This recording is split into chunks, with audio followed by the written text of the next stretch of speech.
Okay, let's get started with the first video. This video covers the topic of frequency table and codebook. Now, double-click on the SOC 5070 Stata 1 and 2.do to launch Stata.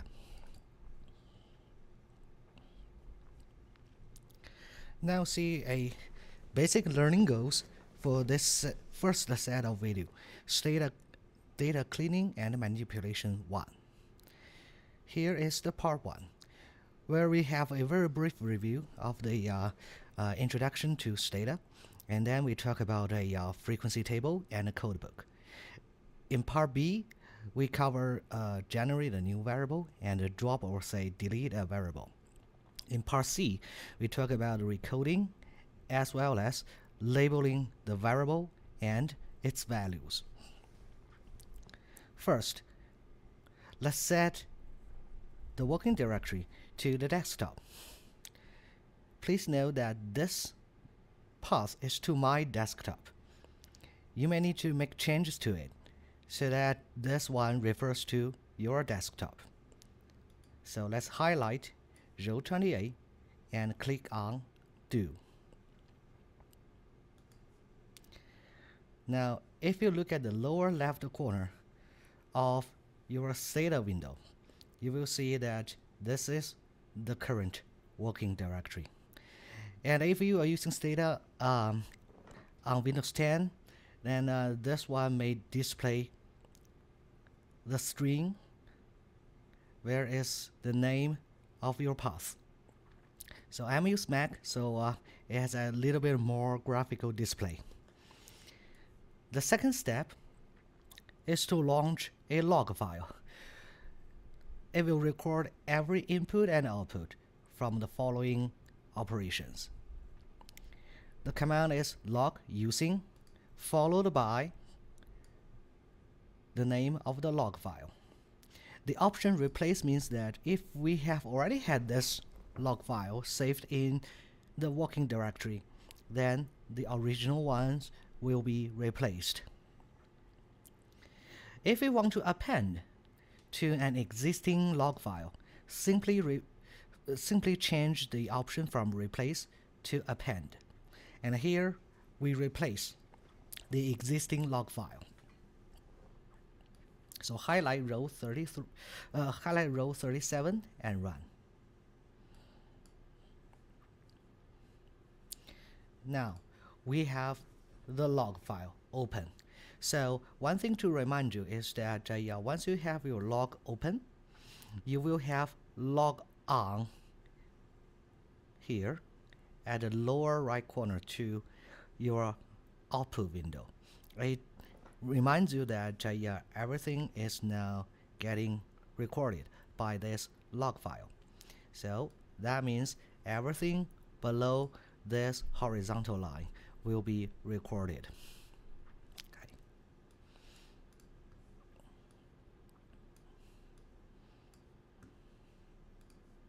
Now let's do some very brief review. So in the previous video, we learned how to use Stata as a calculator. Now we issued a command display, which can be shorthanded into only the first two letters, DI. And what we are going to calculate is 5 plus 7 times 9, and then square the result. Stata is a very smart calculator. It determines the order of operation automatically for you. Basically, we do this step first, 7 times 9, which is a 63, and then plus 5, you reach 68, and then square it. And let's see the result. Highlight row 44 and click on Do button. So the result is listed here. And another commonly used feature is taking square root of a number. In order to do so, you need to issue di as the command, followed by the space. And you can have, of course, more than one space. That's okay. But you have to have at least one space to separate the command verb and the thing it operates on. This time, we type sqrt, which is the function, the built-in function to Stata, to take square root of the number followed. Remember, you need to have a pair of parentheses to enclose this number 16 inside this function. So let's highlight row 45 and click on the do button. Now you see the result, the square root of 16, which is 4. Okay, now let's open the data. If you have a blank Stata opened like this, there's no variable in the memory, then you can simply go ahead and run the command row number 51 use followed by a space and then the file name. If you already have your data loaded into the memory, you need to clear that data and then load this gss2014.dta. In order to do so, we need to include a clear option right next to the use command so that the memory will be cleared and this gss2014 data will be launched. So how about we run row 55 so that you have the data loaded to the memory. Now we have variable names and variable label.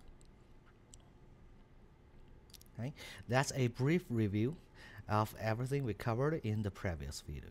If you want to review more, please go back to the previous video and go through it again. Okay, the major topic of this video is about the frequency table. Frequency table is commonly used, especially when you have the data for the first time. You want to know how the variable got distributed, how many unique values are there, and how many cases are there for each unique value. That's the basic feature for frequency table. So how about we want to know the frequency distribution of a variable called class. The way to show it is to issue the command tab followed by a space and then the variable name class. And let's highlight the row 61 and click on the do button, and then you will have a frequency table for the variable class. On the upper left corner, you have the variable label of class. Class means subjective class identification. Okay, so this variable contains 4 unique values: lower class, working class, middle class, as well as upper class. By default, Stata will only give you the valid values. Maybe this variable contains some missing values, but by default, missing values will not be listed in the frequency table. And the total sample size, 2519, excludes missing cases. So this frequency table summarizes only valid cases. It looks like we have 228 respondents who identify themselves belonging to lower class, and only 66 of the respondents, they believe they are members of the upper class. And in addition to this absolute frequencies, or say counts, we also have percent in the second column. And the second column, the last column, cumulative percent, is especially useful if your variable is an orderable discrete or continuous. It's actually a zigzag way of accumulation of the second column. The cumulative percent could be very useful if you want to answer a question like how many people in this data file belong to working class or lower. So you don't have to manually add up 9.05 and 46.05. Actually, 55.10 is the sum of these two. So cumulative percent could be very useful if you want to answer this kind of question. It's more useful if you have a lot of unique values. For example, if you have a frequency table for a continuous variable, it contains so many rows. if you want to answer like question like this, for example, if we list the frequency table of people's education, you will see that this continuous variable of educational years contains so many rows from 0 to 20, totally 21 unique values. And if you want to know how many percent, or say how many proportion, how many percent of people in this data file, they have at least a high school level of education, then we focus on the value 12 and use the last column. We can get this question answered directly. 42.25% of the total samples in our data, they completed at least some high school level of education. So 42.25 is the sum of all the percents starting from 0.32 until 27.16. So we have 42.25% of the cases with a high school education or below. So if you want to answer a reverse the question, how many people have higher than high school education, one way is to use 100 to minus this cumulative percent of 42.25. For example, DI 100 minus 42.25.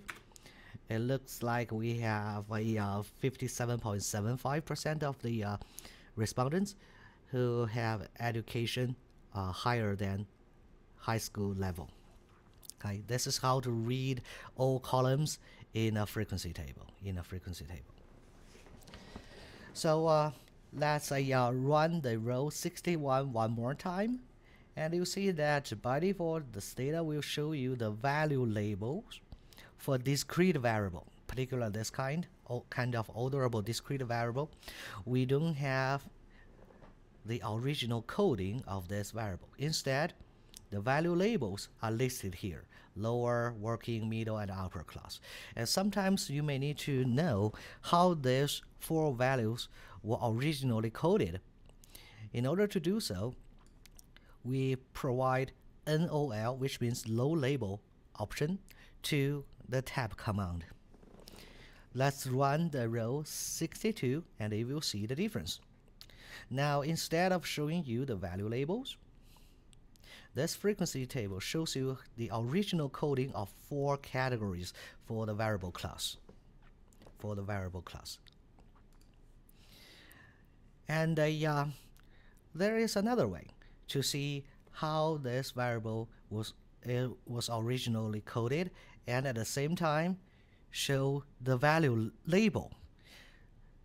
In order to achieve this, we need to issue a command num label followed by _all, which means _all means all the variables in the data file, and an option called add.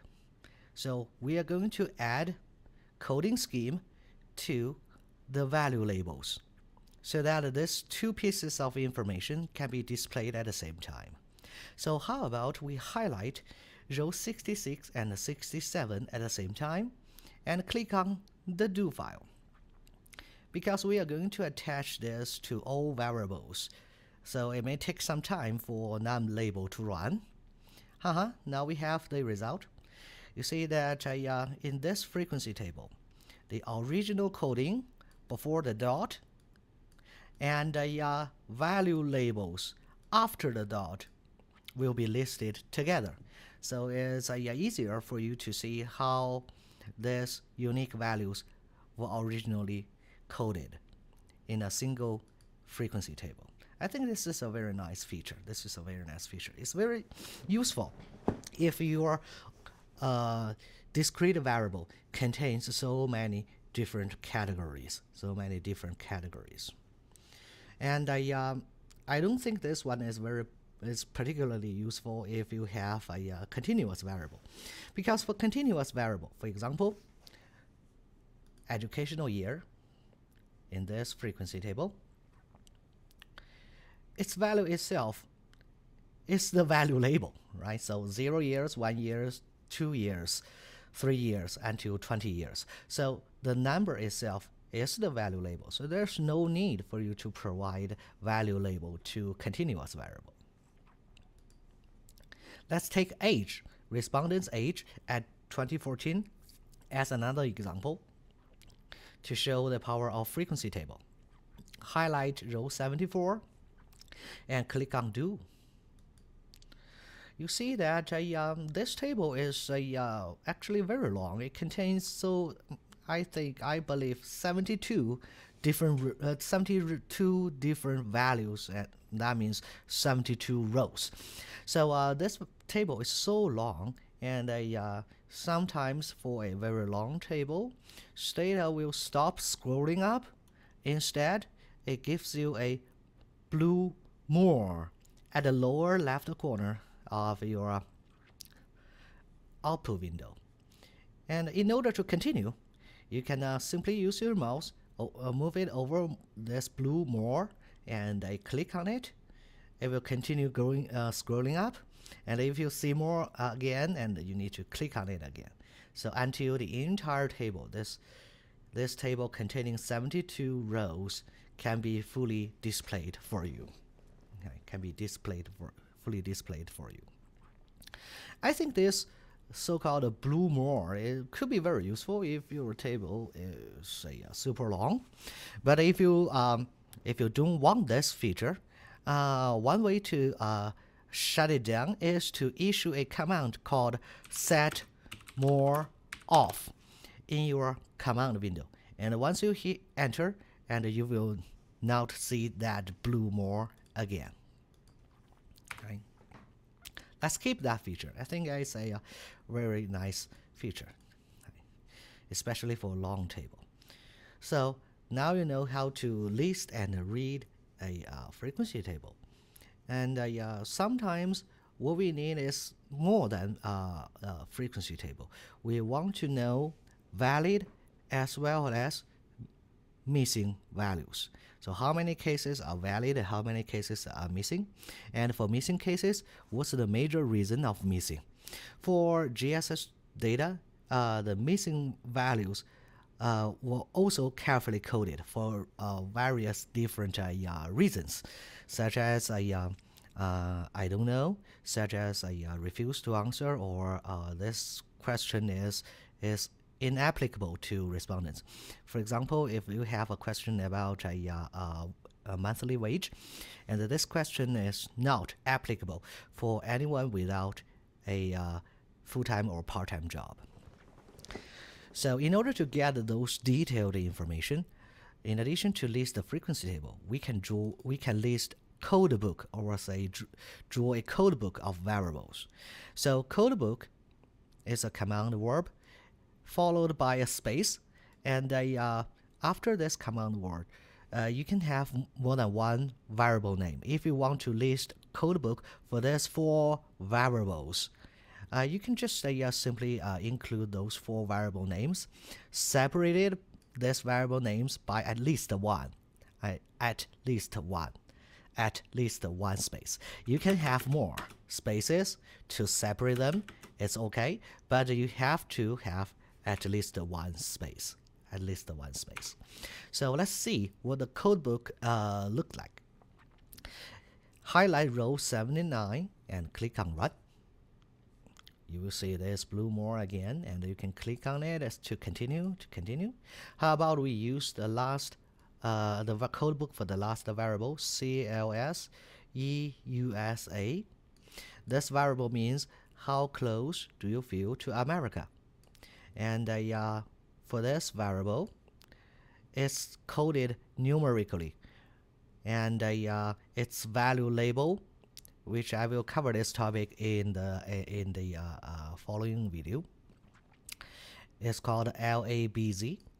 This variable has 4 unique values, and it ranges from 1 to 4. And in addition to these 4 valid values, there are also 3 missing values.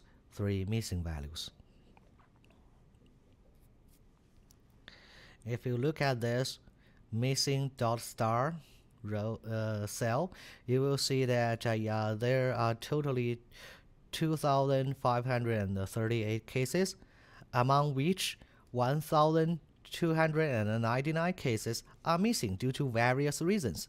And if you want to know those various reasons, you can look at this tabulation part. So there are basically three different types of missing.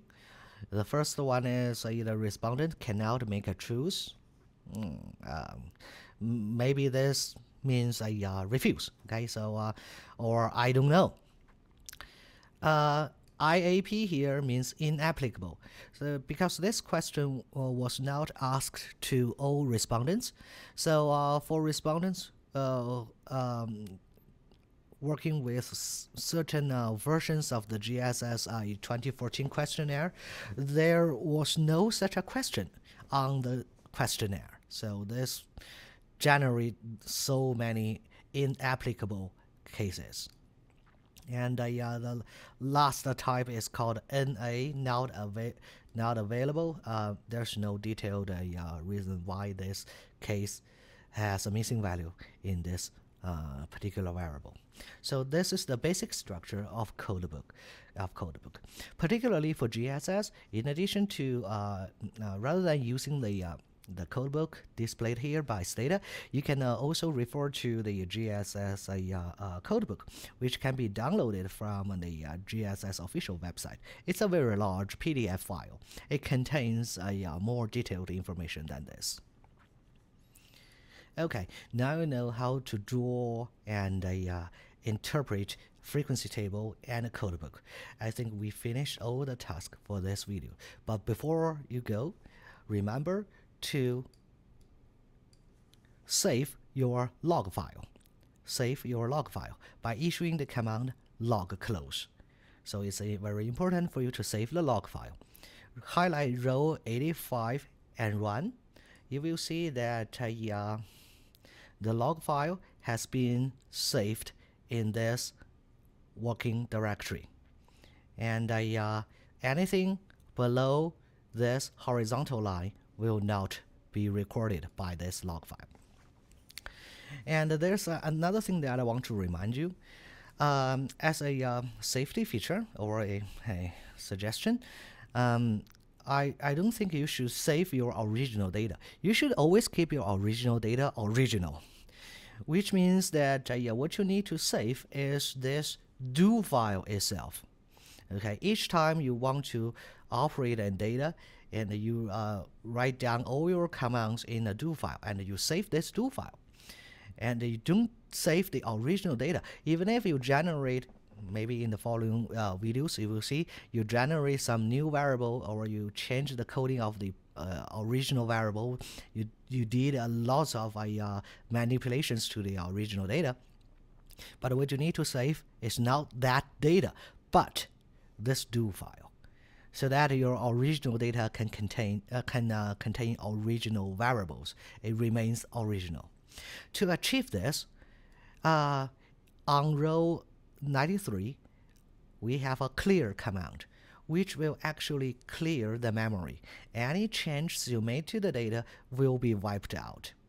And if you want to generate those variables again, simply go back to your do file and run the code again. Right? I believe this is a safety feature for you to maintain an original data, especially when your original data is very, very valuable.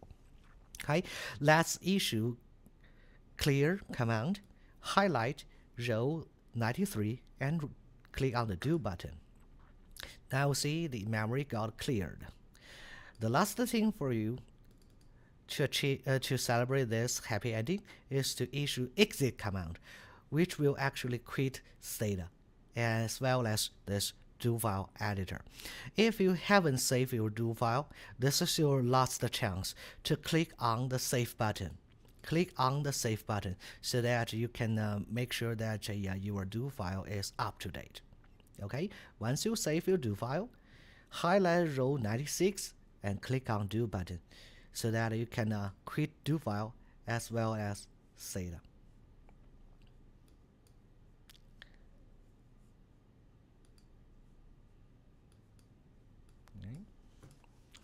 So let's issue it again here in the command window.